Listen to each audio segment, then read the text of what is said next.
Hello friends, welcome to learn with Nilesh. Standard 6 Gujarati text book semester 2 chapter 10 मूर्खना सरदारों. आज हम देखेंगे चैप्टर 10 मूर्खना सरदारों हिंदी में एक्सप्लेनेशन. काफ़ी सारे इंग्लिश मीडियम के स्टूडेंट्स की कमेंट आती है कि जिस तरीके से आप गुजराती मीडियम के स्टूडेंट्स को अच्छे से एक्सप्लेन करते हैं वैसे ही इसी स्टोरी को हिंदी में एक्सप्लेन करके बताइए. तो आज मैं उसके बारे में वीडियो बना रहा हूँ. वीडियो लंबी होने वाली है क्योंकि चैप्टर बड़ा है, तो आप पूरी देखिएगा. अगर वीडियो पसंद आए तो इसे लाइक, शेयर, सब्सक्राइब और कमेंट ज़रूर करना. एक दिवस अकबरे बीरबलने पूछ्યું, મને એવો વિચાર આવ્યો કે ચતુર માણસો તો મેં બહુ જોયા છે પણ મૂર્ખાઓ ઓછા જોયા છે. હોશિયાર માણસો તો એ બોલે ચાલે પરથી પકડી શકાય પણ મૂર્ખાઓને ઓળખવા શી રીતે. यानी एक दिन अकबर जो है, अकबर बीरबल की बातें आपने काफ़ी सारी स्टोरी सुनी होगी, तो उनमें से ही एक स्टोरी है जो कि हरि ज्योतिन्द्र ह दवे द्वारा लिखी गई है. एक दिन की बात है, अकबर जो है वो बीरबल से कहता है कि मुझे ऐसे विचार आता है कि चतुर इंसान यानी जो बुद्धिशाली लोग हैं उनको तो मैंने बहुत सारे देखे हैं, लेकिन जो मूर्ख है उनको मैंने कम देखा है. जो होशियार लोग हैं यानी बुद्धिजीवी लोग हैं, बुद्धिशाली लोग हैं, उनके रहने चलने या फिर बोलने के ढंग से हम उनको पकड़ सकते हैं कि ये होशियार है या फिर बुद्धिशाली है, लेकिन जो मूर्ख है उनको हम कैसे पहचाने. तब बीरबल जवाब देता है, एमां शुं अघरू छे नामदार, मूर्खाओने पण तेमने बोलवा चालवा परथी ओळखी शकाय. बीरबले जवाब दीधो. यानी बीरबल ने कहा कि उसमें कुछ बड़ी बात नहीं है नामदार यानी हुजूर, कि कोई बड़ी बात नहीं है, उनको भी उनके बोलने चलने के ढंग से हम पहचान पाएंगे. हाँ ये खरू छे, अकबरे कह्युं. पछी कई विचार आवता ते बोल्यो, एक काम कर.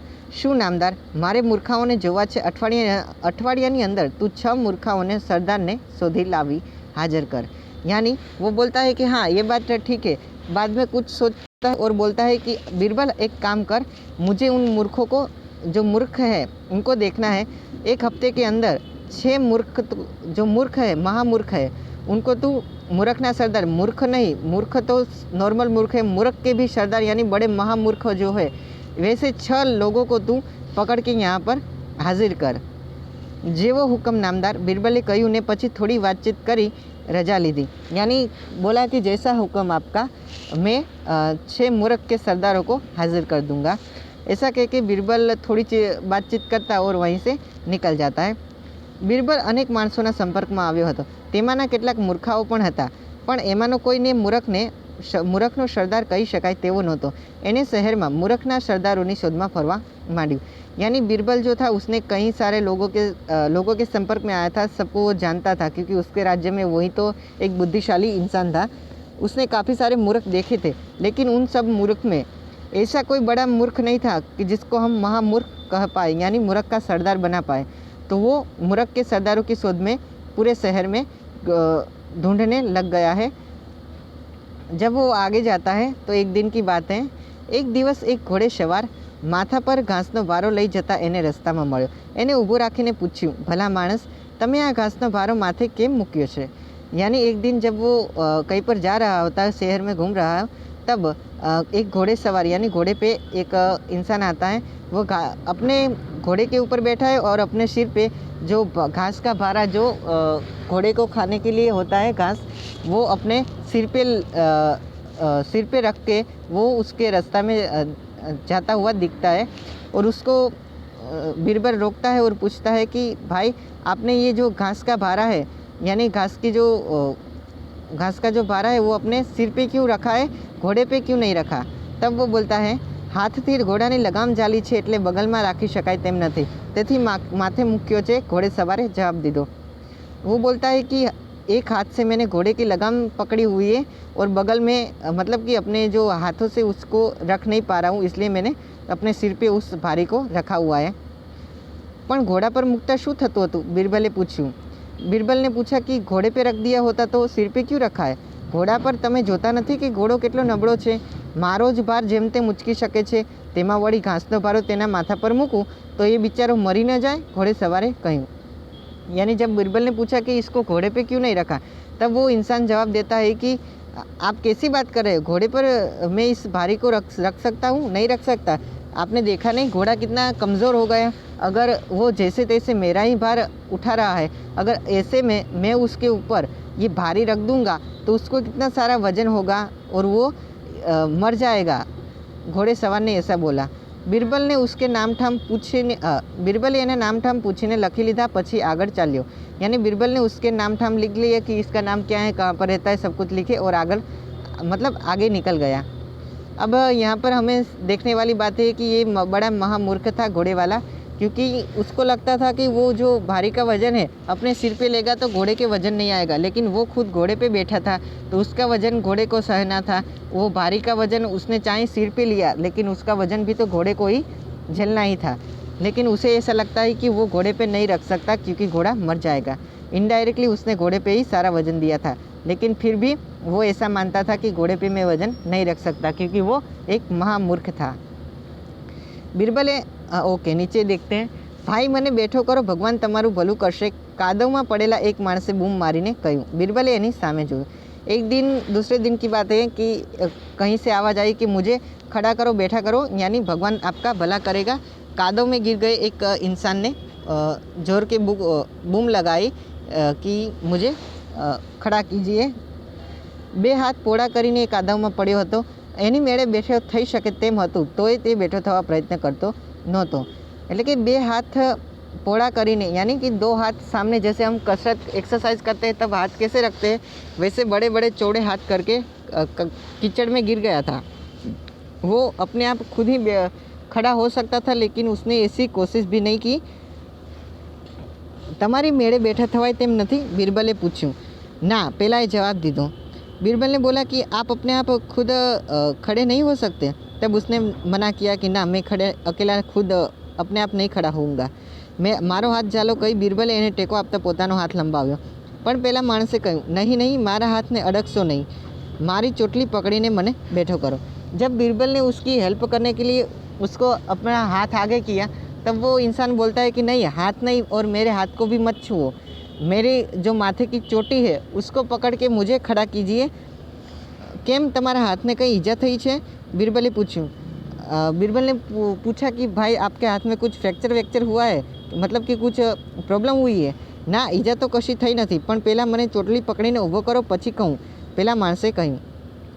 उसने बोला कि नहीं, हाथ में कुछ फ्रैक्चर वेक्चर नहीं हुआ है, लेकिन पहले मुझे आप खड़ा कीजिए मेरी चोटी पकड़ के, बाद में मैं आपको बताता हूँ। बिरबले એને ચોટલી પકડીને ઊભો કર્યો, પછી પેલો માણસ બે હાથ પોળા રાખીને ઊભો રહ્યો। તે જોઈ बिरबले पूछ्યું, પણ તમે हाथ આમ કેમ રાખ્યા છે? जब बिरबल ने उसे खड़ा किया तब भी वो आदमी अपने दोनों हाथ चौड़े करके ही खड़ा था। तब बिरबल ने पूछा कि आप ऐसे क्यों खड़े हो? એ જ વાત છે ને, પહેલાં જવાબ દીધો। यही तो बात है, મારે સુથાર પાસે કબાટ કરાવવું છે, તેની પહોળાઈનું માપ લાવવા મેં એને કહ્યું હતું।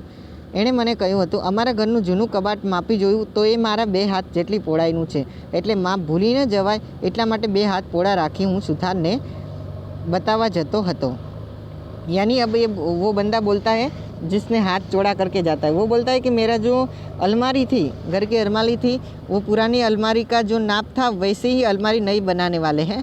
तो उसका जो नाप था वो जो सुथार होता है, कारपेंटर होता है, उसने बताया था कि पुरानी अलमारी का नाप लेकर आओ, जो कि उसके 2 हाथ बड़े बड़े जो चौड़े 2 हाथ जितनी है लंबाई, उसकी पौड़ाई, तो मतलब चौड़ाई उतनी है।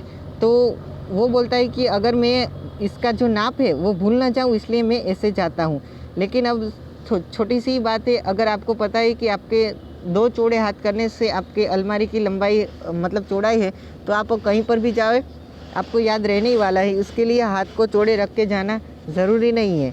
लेकिन ये ऐसे चलता था क्योंकि ये मूर्ख था। रस्ताમાં ચાલતા ચાલતા લપસી પડ્યો, પણ હાથ નીચા કરું તો માપ ભૂલી જવાય, એટલે હાથ એમને એમ રાખીને પડ્યો રહ્યો। તમે આવીને ઊભો કર્યો તો માપ બરાબર જળવાઈ રહ્યું। बिरबले એના નામઠામ પૂછીને લખી લીધા।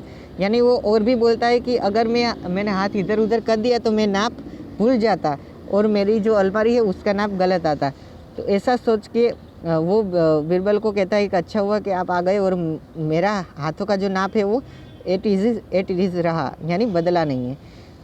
आ बनाव पछी 2 દિવસ રહીને बिरबल बादशाह पासे गप्पा मारीने रात्रे घेर फरतो હતો। ત્યાં રસ્તામાં ફાનસ હેઠળ એક માણસને કંઈક શોધતો દીઠો।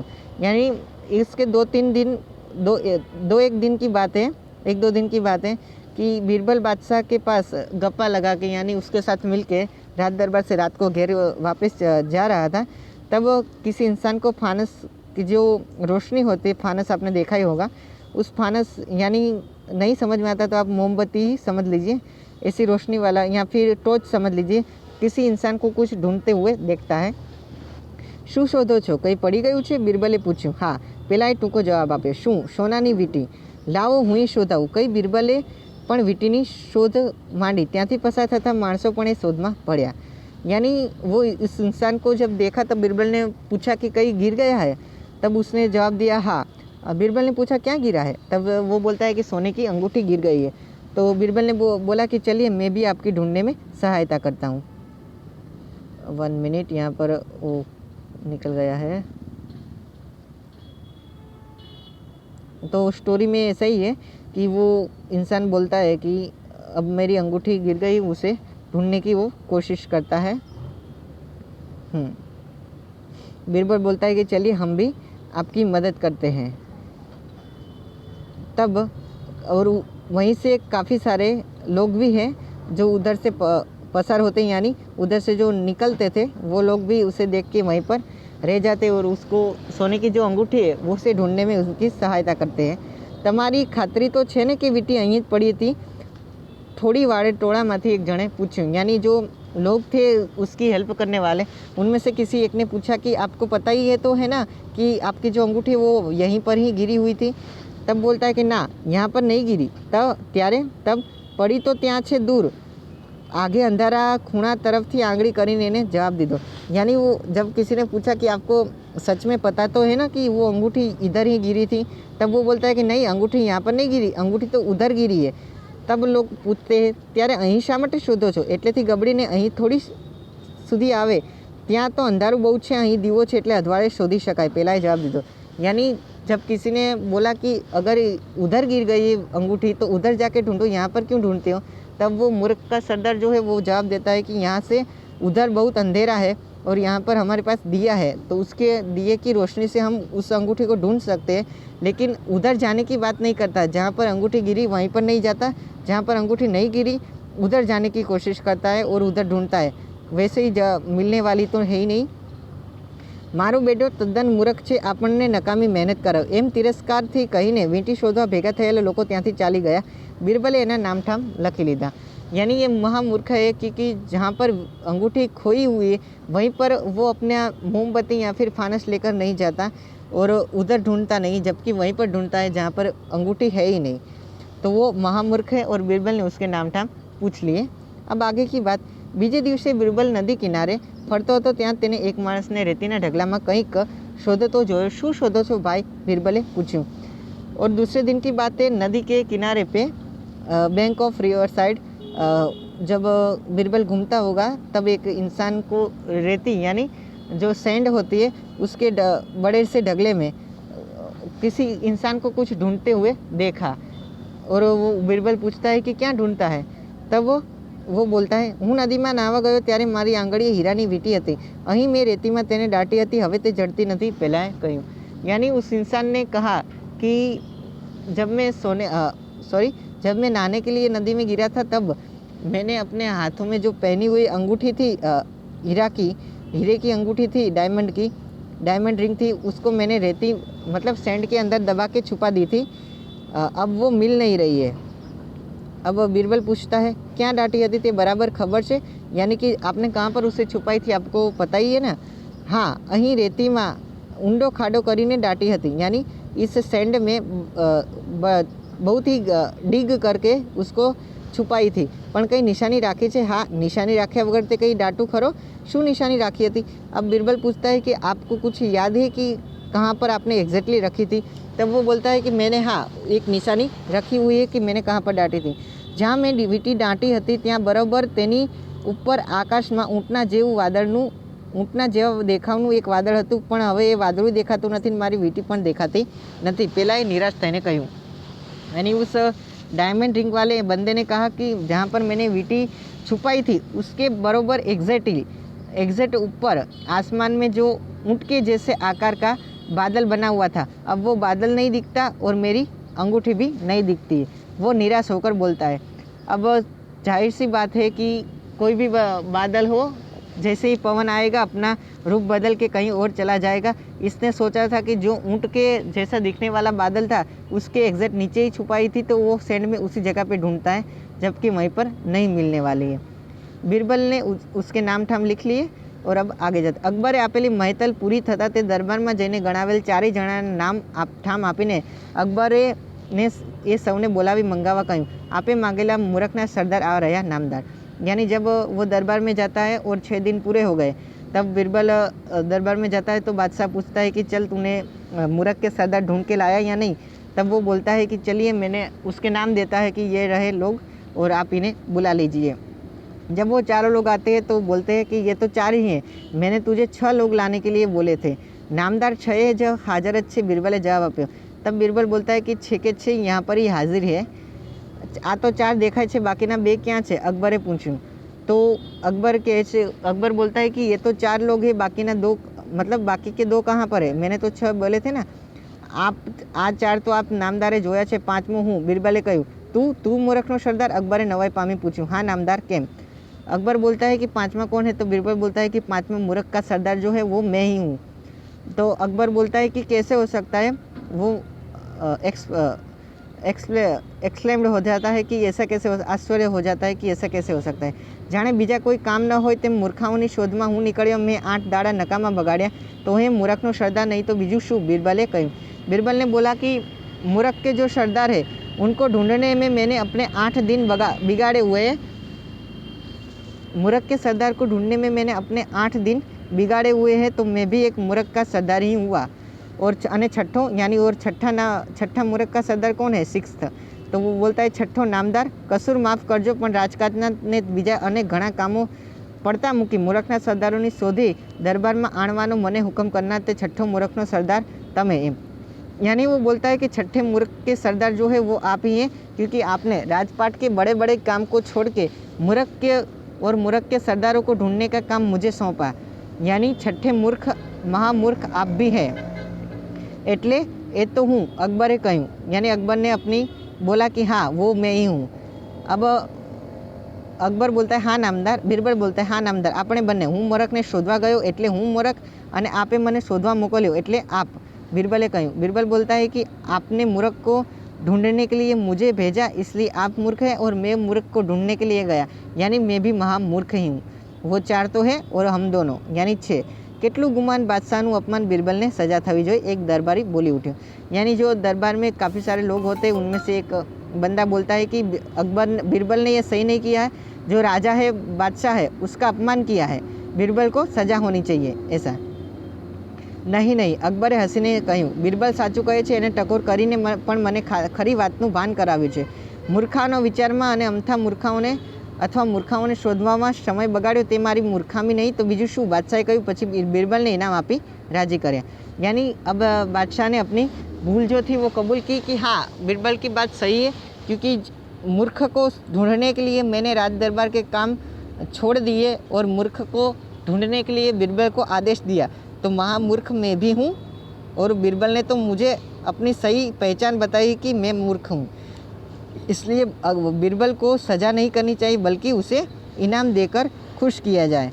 तो ऐसी स्टोरी थी। अगर ये वीडियो पसंद आया तो वीडियो को लाइक कीजिए, अपने फ्रेंड्स के साथ शेयर करें और मेरी चैनल को सब्सक्राइब करके पास में दिए गए बेल आइकन को भी ज़रूर दबाएं। Thank you very much.